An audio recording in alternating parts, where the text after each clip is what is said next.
Prema's kitchen ಕ್ರೋನಿಕಲ್ಸ್ಗೆ ಸ್ವಾಗತ. ನೋಡಿ, ಇಲ್ಲಿ ನಾನು ಬೆಂಡೆಕಾಯಿ ಕ್ಯಾಬೇಜ್ ಹಾಕಿ ಒಂದು ಸಾಂಬಾರು ಮಾಡ್ತಾ ಇದ್ದೀನಿ. ತುಂಬಾನೇ ಚೆನ್ನಾಗಿರುತ್ತೆ. ಇದು ಹುಳಿ ಸಾಂಬಾರು, ತುಂಬಾ ಟೇಸ್ಟಿಯಾಗಿರುತ್ತೆ. ಒಂಥರ ಡಿಫ್ರೆಂಟ್ ಆಗಿದೆ. ನೀವು ಒಮ್ಮೆ ಮನೆಯಲ್ಲಿ ಟ್ರೈ ಮಾಡಿ, ಹೇಗೆ ಬಂದಿದೆ ಅಂತೇಳಿ ಕಮೆಂಟ್ ಮಾಡಿ. ಹೊಸರು ನಮ್ಮ ಚಾನಲ್ ನೋಡ್ತಾ ಇದ್ರೆ ಪ್ಲೀಸ್ ಸಬ್ಸ್ಕ್ರೈಬ್ ಮಾಡ್ಕೊಂಡು ನೋಡಿ, ಆದಷ್ಟು ಜನರಿಗೆ ಶೇರ್ ಮಾಡಿ.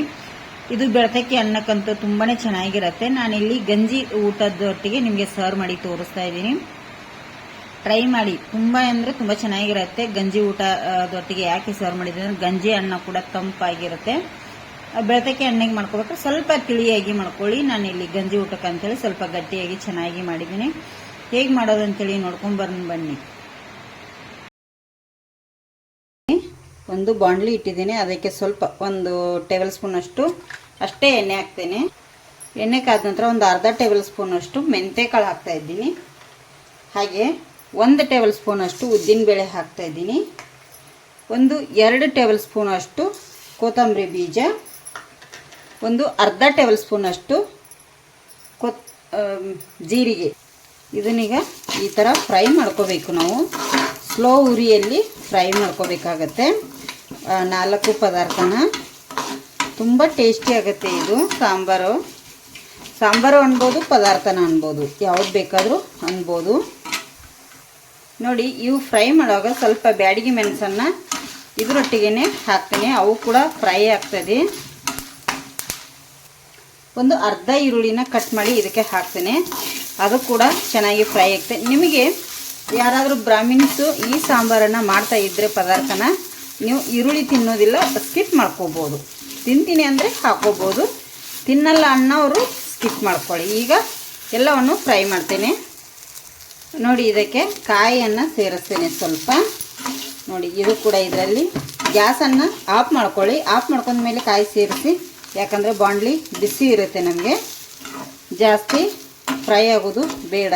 ಕಾಯಿ ಹಸಿ ತೆಂಗಿನಕಾಯಿ ಹಾಕ್ಕೊಳ್ಳಿ, ಫ್ರೆಶ್ ಅಂದು. ಈಗ ಗ್ಯಾಸ್ ಆರಿಸಿದ್ದೀನಿ. ಈಗ ಇದು ಆರಲಿ ಚೆನ್ನಾಗಿ. ನೋಡಿ, ಅದೇ ಪಾತ್ರೆಗೆ ನಾನಿಲ್ಲಿ ಕ್ಯಾಬೇಜನ್ನು ಸೇರಿಸಿದ್ದೇನೆ. ಕ್ಯಾಬೇಜ ಬೇಡ ಅನ್ನೋರು ಸ್ಕಿಪ್ ಮಾಡ್ಕೋಬೋದು. ಇಲ್ಲಿ ಇದನ್ನು ಮಾತ್ರ ನೀವು ಫ್ರೈ ಮಾಡ್ಕೋಬೋದು.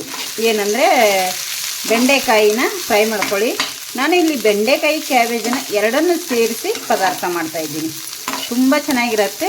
ಸ್ಕಿಪ್ ಮಾಡಲಿಕ್ಕೆ ಹೋಗಬೇಡಿ. ಆ್ಯಕ್ಚುಲಿ ತುಂಬ ಚೆನ್ನಾಗಿರುತ್ತೆ ಎರಡು. ಇಲ್ಲ ಅಂದರೆ ನೀವು ಬೆಂಡೆಕಾಯಿ ಮಾತ್ರ ಹಾಕಿ ಹುಳಿ ಮಾಡ್ಕೋಬೋದು.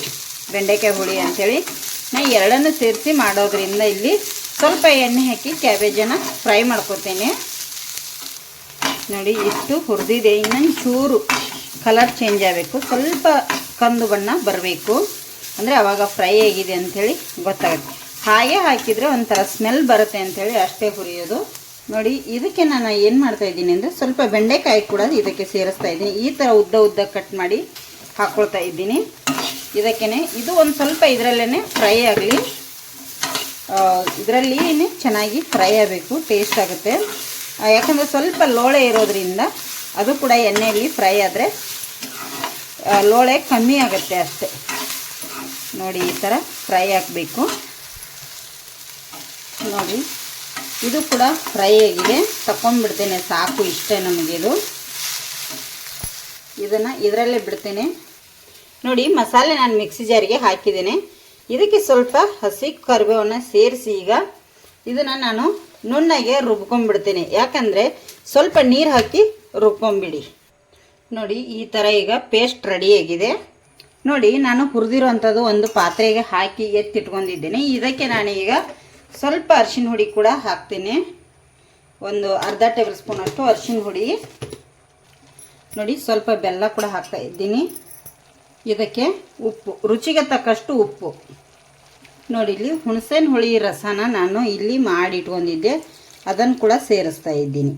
ಇದಕ್ಕೆ ಹುಳಿ ಮಾಡ್ತೀವಲ್ಲ ನಾವು, ಹುಣಸೆನ ಹುಳಿ ಮೇನಾಗಿ ಬೇಕು ಇದಕ್ಕೆ. ನೋಡಿ, ಈಗ ಗ್ಯಾಸ್ ಹಚ್ಚಿ ಇದನ್ನು ಸ್ವಲ್ಪ ಕುದಿಲಿಕ್ಕೆ ಬಿಡ್ತೇನೆ ನಾನು. ಇದು ಕುದಿಬೇಕು. ಈಗ ಹುಣಸೆನ ಹುಳಿ ರಸ ಮಾತ್ರ ಹಾಕಿದ್ದೀನಿ. ಇನ್ನು ಬೇರೆ ಈಗ ನೀರು ಜಾಸ್ತಿ ಹಾಕೊಳ್ಳಿಕ್ಕೆ ಹೋಗಬೇಡಿ. ಇನ್ನೂ ಮಸಾಲೆ ಪದಾರ್ಥ ಹಾಕಲಿಕ್ಕಿದೆ. ಈಗ ಕುದೀಲಿ. ಒಂದು 20% ಕುದ್ದಿದೆ. ಈಗ ಸಾಕು. ನಾವು ರುಬ್ಬಿರೋ ಅಂಥ ಪದಾರ್ಥನ ಇದಕ್ಕೆ ಹಾಕೊಂಡ್ಬಿಡ್ತೇನೆ ಎಲ್ಲ.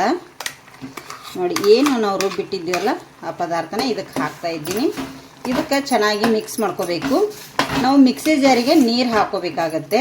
ಸ್ವಲ್ಪ ನೀರು ಹಾಕ್ಕೊಂಡು ಅದರಲ್ಲಿ ಮಿಶ್ರಣ ಇರುತ್ತೆ ಇನ್ನು, ಅದಕ್ಕಾಗಿ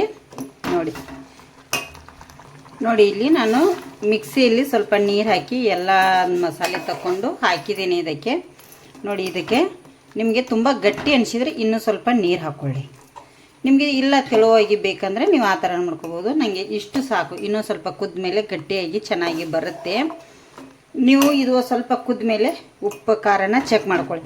ನಿಮಗೆ ಮೆಣಸಿನ್ಕಾಯಿ ಹಾಕಿರ್ತೀರಲ್ಲ, ಏನಾದರೂ ಕಮ್ಮಿ ಆದರೆ ಚಿಲ್ಲಿ ಪೌಡರನ್ನು ಸೇರಿಸ್ಕೊಳ್ಳಿ, ಉಪ್ಪನ್ನು ಸೇರಿಸ್ಕೊಳ್ಳಿ.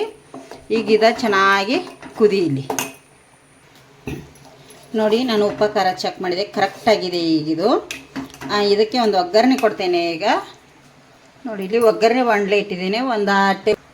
ನೋಡಿ, ಎಣ್ಣೆ ಕಾಯ್ತಾ ಇದೆ. ಎಣ್ಣೆಗೆ ಸ್ವಲ್ಪ ನಾನಿಲ್ಲಿ ಕಾಯುವಾಗ ಕರಿಬೇವು ಸೊಪ್ಪನ್ನು ಆ್ಯಡ್ ಮಾಡ್ತೇನೆ. ಎಣ್ಣೆ ತುಂಬ ಕಾಯಿದ್ರೆ ಮುಖಕ್ಕೆ ಸಿಡಿಯುತ್ತೆ, ನೋಡ್ಕೊಳ್ಳಿ. ಸ್ವಲ್ಪ ಇಂಗನ್ ಕೂಡ ಹಾಕ್ತೇನೆ. ಸ್ವಲ್ಪ ಸಾಸಿವೆ, ಒಂದು ಬ್ಯಾಡಗಿ ಮೆಣಸಿನ್ಕಾಯಿನ ತುಂಡು ಮಾಡಿ ಹಾಕ್ತಾಯಿದ್ದೀನಿ. ಇದು ಈಗ ಒಗ್ಗರಣೆಯಲ್ಲಿ ಫ್ರೈ ಆಗಲಿ ಚೆನ್ನಾಗಿ. ಇಲ್ಲಿ ಒಗ್ಗರಣೆ ರೆಡಿಯಾಗಿದೆ. ಇಲ್ಲಿ ಸಾಂಬಾರು ಕುದೀತಾ ಇದೆ. ಈ ಒಗ್ಗರಣೆನ ಇದಕ್ಕೆ ಹಾಕೊಂಡ್ಬಿಡ್ತೇನೆ. ನೋಡಿ, ಈಗ ಒಂದು ಸತಿ ಮಿಕ್ಸ್ ಮಾಡಿ ಗ್ಯಾಸನ್ನು ಕೂಡ ಆಫ್ ಮಾಡ್ಕೊಂಬಿಡಿ. ಪರಿಮಳ ಎಷ್ಟು ಚೆನ್ನಾಗಿ ಬರ್ತಾಯಿದೆ ಅಂದರೆ ಸಾಂಬಾರು ಅದ್ರ ಅನ್ನಿ, ಪದಾರ್ಥ ಅದ್ರ ಅನ್ನಿ ತುಂಬಾ ಚೆನ್ನಾಗಿದೆ. ನಾನಿಲ್ಲಿ ತುಂಬ ತೆಳುವಾಗಿ ಮಾಡಿಲ್ಲ. ಗಂಜಿ ಅನ್ನಕ್ಕೆ ಯಾವ ಅನ್ನ ಬೇಕಾದರೂ ಆಗುತ್ತೆ, ಬೆಳ್ತಾಗಿ ಆದರೂ ಆಗುತ್ತೆ, ಗಂಜಿ ಅನ್ನ ಆಗುತ್ತೆ. ನಾನು ಗಂಜಿ ಅನ್ನಕ್ಕೆ ಮಾಡಿರೋದ್ರಿಂದ ಸ್ವಲ್ಪ ಗಟ್ಟಿಯಾಗಿ ಮಾಡ್ಕೊಂಡಿದ್ದೀನಿ. ನೀವು ಬೆಳ್ತಾಕಿ ಅನ್ನಕ್ಕಾದ್ರೆ ತೆಳುವಾಗಿ ಮಾಡ್ಕೊಳ್ಳಿ. ನಿಮಗೆ ಸರ್ವ್ ಮಾಡಿ ಕೂಡ ತೋರಿಸ್ತೀನಿ ಬನ್ನಿ. ಇಲ್ಲಿ ಸಾಂಬಾರು, ಇಲ್ಲಿ ಕ್ಯಾಬೇಜು, ಬೆಂಡೆಕಾಯಿ ಹುಳಿ ರೆಡಿಯಾಗಿದೆ. ನಾನು ನಿಮಗೆ ಕುಚ್ಚಲಕ್ಕಿ ಅನ್ನದೊಟ್ಟಿಗೆ ಸರ್ವ್ ಮಾಡಿ ತೋರಿಸ್ತಾ ಇದ್ದೀನಿ. ನೋಡಿ, ಕುಚ್ಚಲಕ್ಕಿ ಅನ್ನದೊಟ್ಟಿಗೆ ಸರ್ವ್ ಮಾಡಿ ತೋರಿಸ್ತಾ ಇದ್ದೀನಿ. ಕುಚ್ಚಲಕ್ಕಿ ಅನ್ನಕ್ಕಂತೇಳಿ ಮಾಡಿದ್ದು ಗಟ್ಟಿಯಾಗಿದೆ, ತುಂಬ ಚೆನ್ನಾಗಿದೆ. ನೀವು ಒಮ್ಮೆ ಮನೆಯಲ್ಲಿ ಟ್ರೈ ಮಾಡಿ ಹೇಗೆ ಬಂದಿದೆ ಅಂತೇಳಿ. ಸಖತ್ತಾಗಿದೆ. ಕಮೆಂಟ್ ಮಾಡೋದನ್ನು ಮರೀಲಿಕ್ಕೆ ಹೋಗಬೇಡಿ. ನಿಮಗೆ ಬೆಳ್ತಕ್ಕಿ ಅನ್ನಕ್ಕೆ ಏನಾದರೂ ಮಾಡ್ಕೋತೀನಿ ಅಂದರೆ ಸ್ವಲ್ಪ ತಿಳಿಯಾಗಿ ಮಾಡ್ಕೊಳ್ಳಿ.